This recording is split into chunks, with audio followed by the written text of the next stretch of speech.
पहला प्रश्न है 1909 के मॉर्ले मिंटो सुधारों का उद्देश्य क्या था। 1909 के मॉर्ले मिंटो रिफॉर्म्स, हम जानते हैं कि Morley was the secretary of state, Lord Morley secretary of state थे और मिंटो उस समय वॉइसरॉय थे।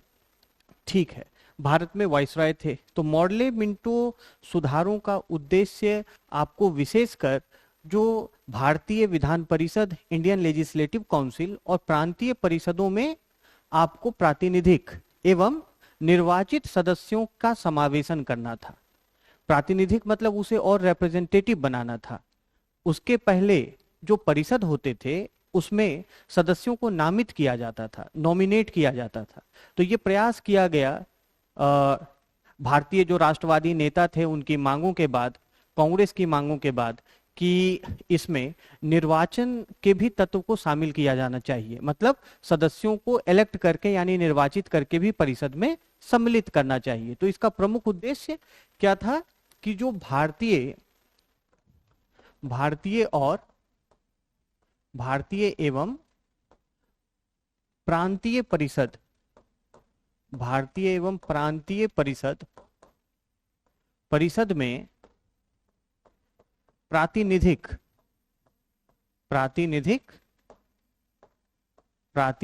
एवं निर्वाचक तत्व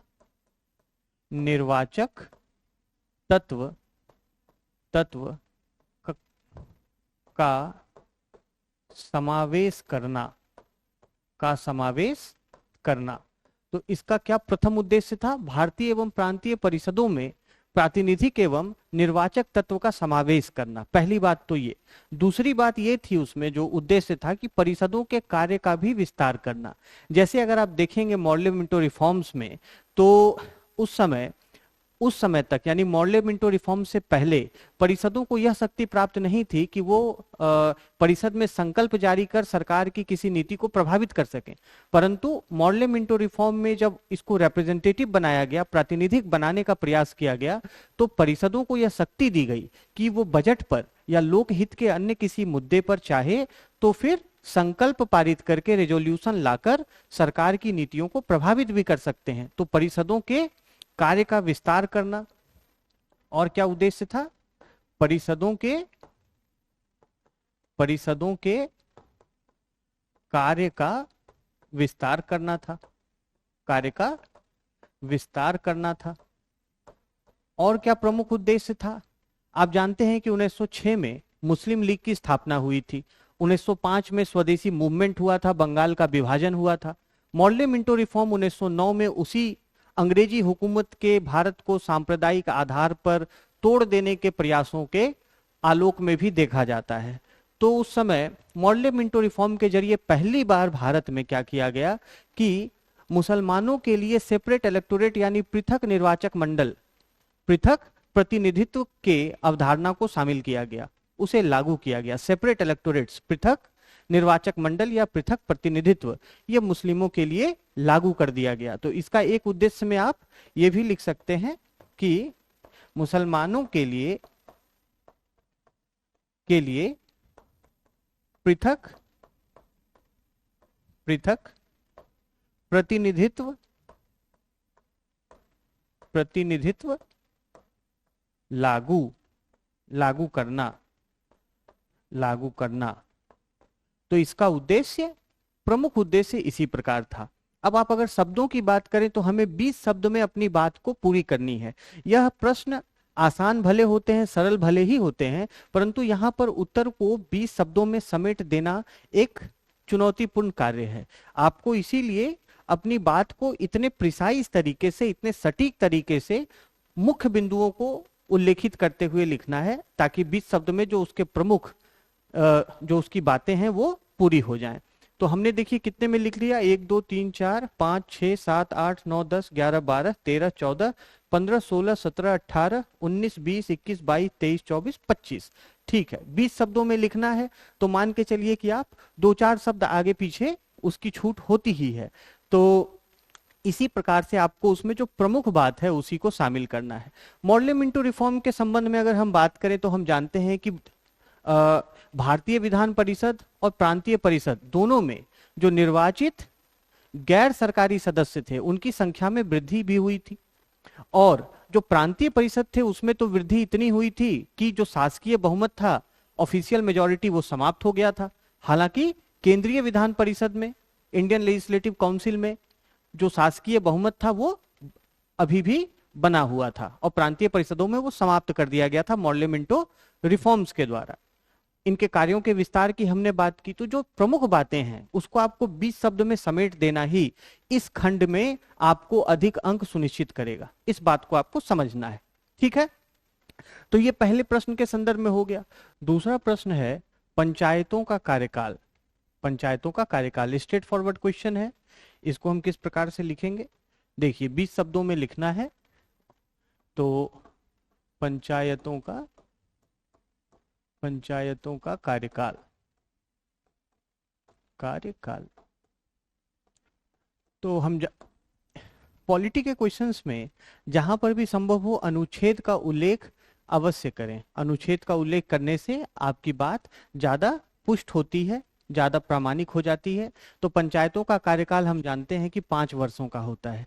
पंचायती राज व्यवस्था संविधान के 73वें संशोधन के द्वारा लाई गई थी, 74वें संशोधन के द्वारा नगरपालिका की व्यवस्था की गई, और 73वें संशोधन के जरिए पंचायतों को एक संवैधानिक निकाय के रूप में स्थापित किया गया, जिनके कार्यकाल को अनुच्छेद 243 के अंतर्गत प्रावधान 5 वर्षों का किया गया है। हम जानते हैं कि अनुच्छेद 243 तो हम अपने उत्तर में क्या लिखेंगे कि अनुच्छेद 243 के अनुसार पंचायतों का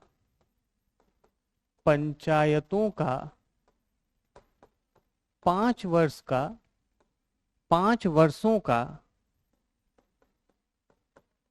वर्षों का कार्यकाल होता है। 5 वर्षों का कार्यकाल होता है।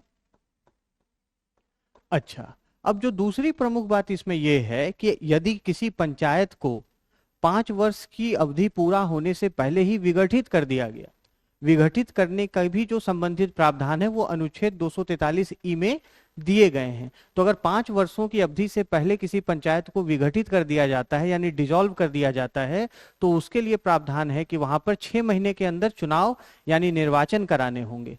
लेकिन यदि पंचायत का विघटन उसके कार्यकाल पूरा होने से 6 महीना की कम अवधि बची है, तो वहां पर निर्वाचन कराना अनिवार्य नहीं है, ठीक है। तो इसमें एक जो महत्वपूर्ण बात यह होती है कि हम ये लिख सकते हैं कि इस अवधि से पूर्व विघटित हो चुके या विघटित पंचायत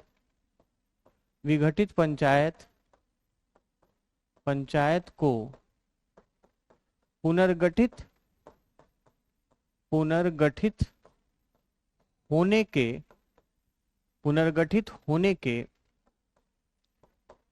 के बाद से पूर्व विघटित पंचायत को पुनर्गठित होने के बाद अवशिष्ट अवधि जो उसका रिमेनिंग पीरियड है, अवशिष्ट अवधि तक ही कार्यकाल रहेगा। मान लीजिए कि अगर 5 साल का कार्यकाल पूरा नहीं होता है और उसके पहले पंचायत का विघटन हो गया, तो उसे 6 महीने के अंदर फिर से निर्वाचित करना आवश्यक है, फिर से इलेक्शन होगा। तो जो अवधि बची थी, पंचायत फिर से पुनर्गठित हुआ, 5 वर्ष की जो अवधि है वो पूरी होने से पहले ही पंचायत विघटित हो गया, तो जो अवधि बची फिर से जब पंचायत का पुनर्गठन हुआ तो उसी शेष अवधि के लिए ही उसका कार्यकाल होगा। बात आ गई समझ में? जैसे मान लीजिए कि पंचायत चुनाव हुआ, अब उसकी अवधि 5 साल की है, और मान लीजिए कि वो 2 साल बाद ही उसका विघटन हो गया, दूसरे साल में ही, तो अब संविधान क्या कहता है कि 6 महीना के अंदर अंदर उसमें फिर से चुनाव होना होगा, निर्वाचन होना होगा। अच्छा, अब ये जो फिर से पुनर्गठन हुआ है तो इसका कार्यकाल कितने वर्षों का होगा? अवशिष्ट वर्ष का, यानी अवशिष्ट अवधि का, यानी 3 वर्षों का कार्यकाल होगा। तो पंचायत के कार्यकाल के संबंध में यदि आप ये प्रमुख बात लिख देते हैं तो एग्जामिनर को स्पष्ट हो जाता है कि आपको इसके हर महत्वपूर्ण पक्ष का पता है। देखिए, अनुच्छेद 243 के अनुसार पंचायतों का 5 वर्षों का कार्यकाल होता है।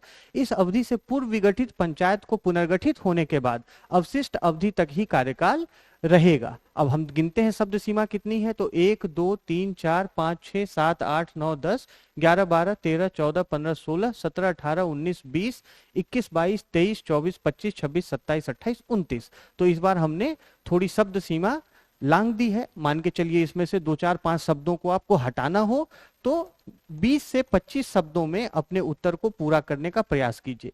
पंचायतों का कार्यकाल आप इस संबंध में अगर सीधा सीधा लिख देंगे कि संविधान के अनुच्छेद 243 के अनुसार 5 वर्षों का कार्यकाल होता है, वो भी ठीक है। 17-18 शब्दों में आपका 15 से 18 शब्दों में ये बात पूरी हो जाएगी। परंतु यदि आप उसमें एक बात और जोड़ देते हैं कि विघटित होने के पश्चात जो अवशिष्ट अवधि है, पुनर्गठित पंचायत उसी अवधि के लिए ही उसका कार्यकाल होगा, तो बात और अच्छी हो जाएगी। बस शब्द सीमा का आपको ख्याल रखना है। ठीक है, चलिए अब हम बढ़ते हैं तीसरे प्रश्न की ओर। तीसरा प्रश्न है राज्य पुनर्गठन आयोग, स्टेट रीऑर्गेनाइजेशन कमीशन, राज्य पुनर्गठन आयोग।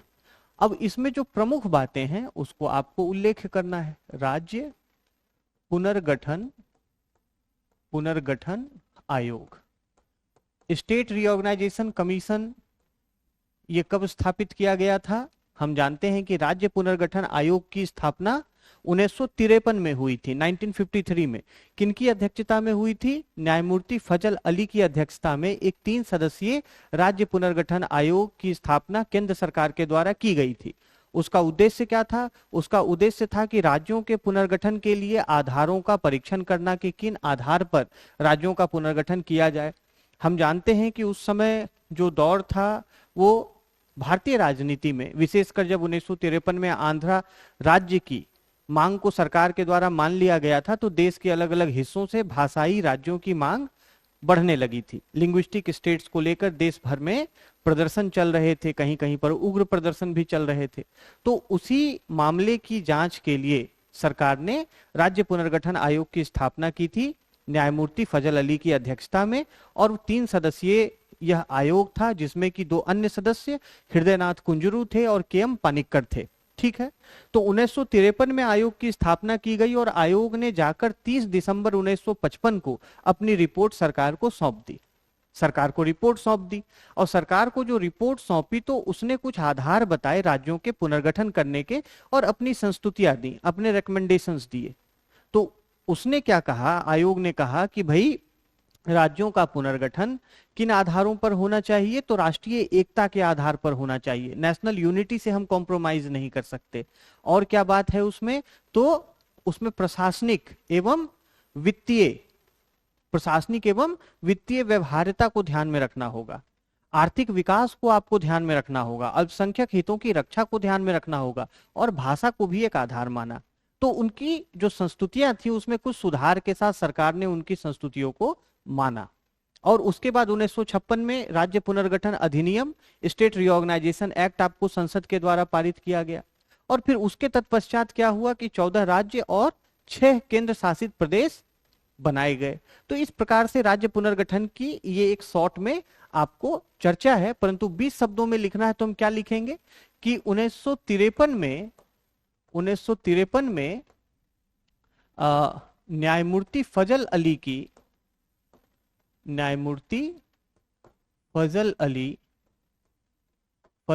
की अध्यक्षता में 3 सदस्यीय आयोग गठित, 3 सदस्यीय आयोग जो है वो गठित हुआ। अच्छा, उसके बाद हम लिख सकते हैं कि दिसंबर 1955 में आयोग ने अपनी रिपोर्ट सौंपी। दिसंबर 1955 में सरकार को रिपोर्ट सौंपी।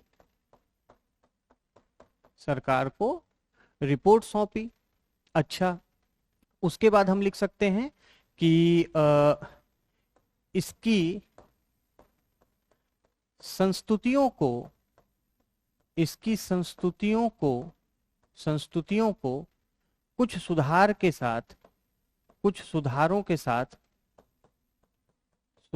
के साथ स्वीकार लिया गया,